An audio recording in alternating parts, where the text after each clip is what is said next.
The Canadian School Libraries Association published a comprehensive tool for the assessment and planning of school libraries, media centres, in which they posed several questions about the work of educators, which featured a set of questions for leadership teams as well. One of the standards the document hoped to address was how to foster literacies to support lifelong learning. I selected the question, how does literacy connect to different ways of knowing and learning? The National Council of Teachers of English explains that citizens of the 21st century global society must understand the ethical implications of their digital work and the safety requirements of their internet use so that they can contribute to global environments. It goes on to explain that students learn to understand complex environments by building intentional cross-cultural connections and relationships with others to strengthen their collaborative and independent thinking skills. Sometimes this is interpreted as using an academic lens, wherein the language and conventions of different disciplines must be activated to solve a problem or during a design process. The Government of Newfoundland has created a tool to evaluate a learning commons to determine whether it offers a space and opportunities for teachers to collaborate over cross-cultural units. Another way of interpreting literacy is in terms of the media over which the communication takes place. When students translate audio-visual symbols to text or to verbal form or vice versa, this is referred to as transliteracy. Several authors define transliteracy as the ability to read, write, and interact across a range of platforms, tools, and media, from signing and orality through handwriting, print, TV, radio and film, to digital social networks. However, Lippincott contends that for participation to be active, there must be a convergence of literacies, where the boundaries between media, digital information, and technological literacy, as well as digital literacy, technology literacy, and informational literacy, become blurred through the process of creation. Recently, the focus has been on the curation of digital archives through microblogging and social media by youth as an act of identity formation, but this has often been presented in a bad light, where traditional book reading is presented as the main process by which youth are inducted as members of a larger culture. Frau Miggs suggests that in an overemphasis on digital, technological, and information literacy, a notion of participation which views youth activities as individually impulsive over shared culture, she suggests that we need to re-envision culture as a construct which still consists of our human efforts in a quest of answers to our predicaments and longings in real life. School librarians can help promote Aboriginal knowledge structures without using traditional technologies which rely on specificity, but instead begin from a place of understanding that the exclusion of some traditional tools has already excluded both biases and affordances.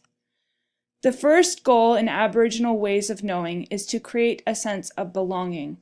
Overlap is a company which uses empathy-rooted design-based solutions to generate questions rather than solutions. While working with the public library, they found that there were 3 foundations to building relationships which support a sense of belonging. 1. Authentic interactions. 2. Feeling welcome. And 3. Sharing experiences. Once a sense of belonging has been established, elders may be included in library programs, not only as teachers, but as sources of traditional knowledge. School District 57 has created a webpage of elders from their communities to make teachers aware of their impacts on students and to provide opportunity for partnerships. The Edmonton Public Library has appointed an elder in residence as part of a 1-year pilot project, which improves opportunities for reciprocity in learning. In this model, an elder is available on a regular basis without any predetermined reason. Not all traditional library practices should be stripped from a learning commons. Storytelling is a traditional practice used to teach traditional values, and pairing print with oral read-alouds, readers' theater, or puppetry helps students to gain communication skills and a sense of responsibility. Likewise, when looking at book selection, a teacher librarian may look at the publishers and distributors who it purchases from. For example, Strong Nations and Good Minds both actively seek authentic literature whilst maintaining a sense of educational needs and objectives. One school in Nanaimo has taken a small step in showing respect by including Aboriginal people in the reconstruction of learning commons and libraries, and by contracting them to build objects to hold and display resources to students. This not only makes the library more aesthetically pleasing and representative, but has also acted in a culturally appropriate way to signpost books which will promote positive student self-identity. Many books are available in bilingual format, and a learning commons may feature these or other key language learning tools. Elders and community members may be powerful as the library begins to support the restoration and revitalization of traditional languages. For example, FINESC has partnered with organizations who have created a working document with questions to determine what stage of development the district has achieved and about which steps are going to be best to meet local context and needs of learners. Sometimes digital tools do reduce barriers to access of resources, even if the physical structures do not change. The University of Alberta has maximized the use of digital technology to provide access and build awareness of audiovisual resources by creating a curated page of language resources, including those from digital repositories and collections outside of its own. As a physical space, a learning commons offers more than just a space to collaborate over tasks and solve problems. It can also be a central location which indicates to students the significance of special types of learning, such as historical simulations and traveling installations, in which Canada takes responsibility for its treaties and fair treatment of Aboriginal people.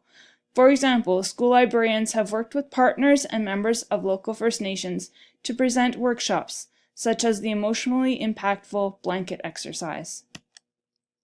When representing the community, it is important to be clear whether the Learning Commons seeks to represent Indigenous perspectives or to provide good information about Indigenous people and cultures as a way of providing relevant learning opportunities for its youth. Members of the Aboriginal Education Action Committee recommend that a place to start may be to simply recognize the land. Sometimes changes do not require large amounts of resources, but presentation within a new way. This may look like a recognition of traditional territories at the entrance of the Commons or bottom of the school webpage.